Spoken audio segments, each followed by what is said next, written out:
this is Ilina and welcome to another LDRS creative card video. Today we'll be creating a card using the Cozy Cuppa stamp set.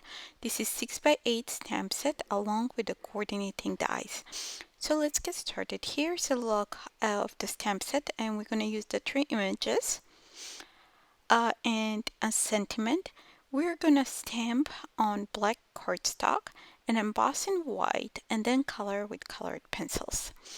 Also, for my background, I will be using the Peace and Joy pattern paper pack. I'll be using the slimline one, but you can use either the slimline or the 6x6. So let's get started. I positioned the images onto my stamp positioning tool, and I'm applying anti-static powder tool onto the cardstock since I will be embossing in white on black cardstock. So I'm adding some Watermark ink on the stamps and stamping using the STAMPendable pressure tool to get that nice impression onto my cardstock. Once I have stamped it, I'm applying white embossing powder. I had few spots where that powder stuck, where it's not where I didn't apply ink, so I just with a brush I quickly remove that embossing powder. Now I'm heat setting, melting the embossing powder. I think that looks good. Okay, so now I'm gonna put back that in my stamp positioning tool. I'm again applying one more time the anti-static powder tool, and I'm adding that stamp that goes in the middle to add pattern to our cup. Again, I'm repeating the same process, stamping that using Watermark and embossing ink.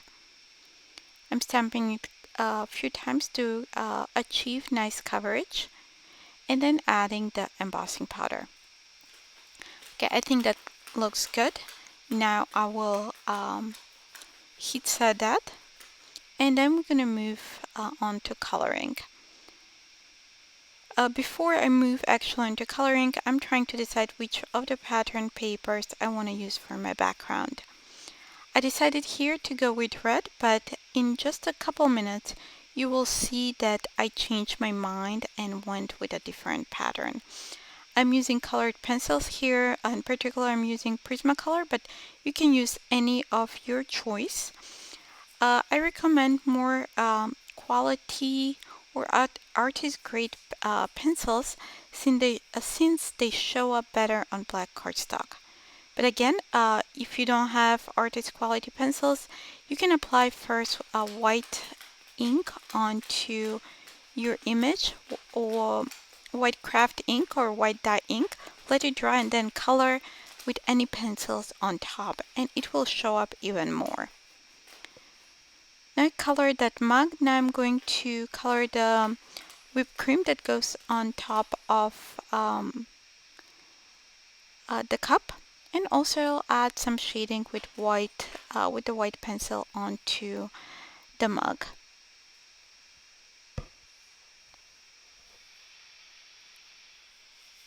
I'm coloring now that chocolate.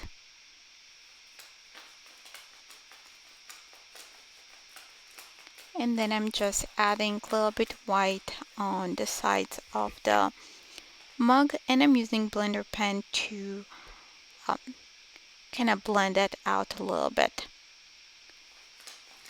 However, the blender pen is not necessary, and also if you have white craft or dye ink, you can apply that one on the sides instead of white pencil.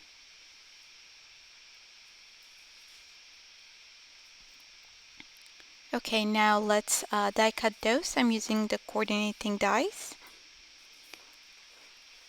and I'm using some repositionable tape to secure those to the cardstock. By magic of YouTube, I die cut those. Now here it's where I decided to change my mind and go with a different pattern that does not have as busy of a background.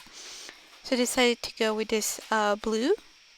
So you can see that the background is a little bit more subtle, and we have a little bit of kind of more pattern onto the bottom. You can either do the bottom or the top. I decided to go with the pattern to be on the bottom. So now we just need a sentiment. So I'm using vellum, and I will stamp the sentiment using Watermark and embossing ink.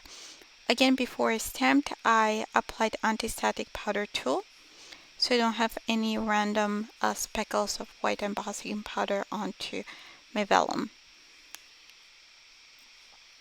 Once stamped, I added the white embossing powder, and now I'm heat setting it. Okay, now we have what we have left now is to just assemble our card. Since I'm using pattern paper as my background, usually I add another piece of cardstock on the back to make it a little bit more sturdy. And also I have 3 pieces of cardstock there that I'll stack together and add them instead of foam tape or craft foam. You can do either or. I just decided to go with 3 pieces of cardstock that I adhere together since I didn't have that craft foam on hand. Now what I did here is I adhere that strip of vellum with the sentiment.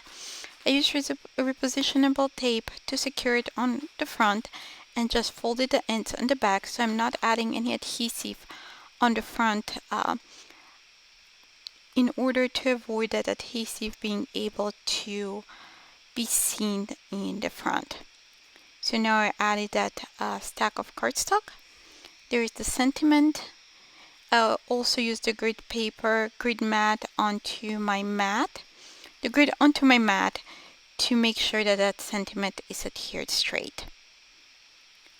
Now I'm adding some foam tape on back of the mug, and I did the same on the whipped cream part.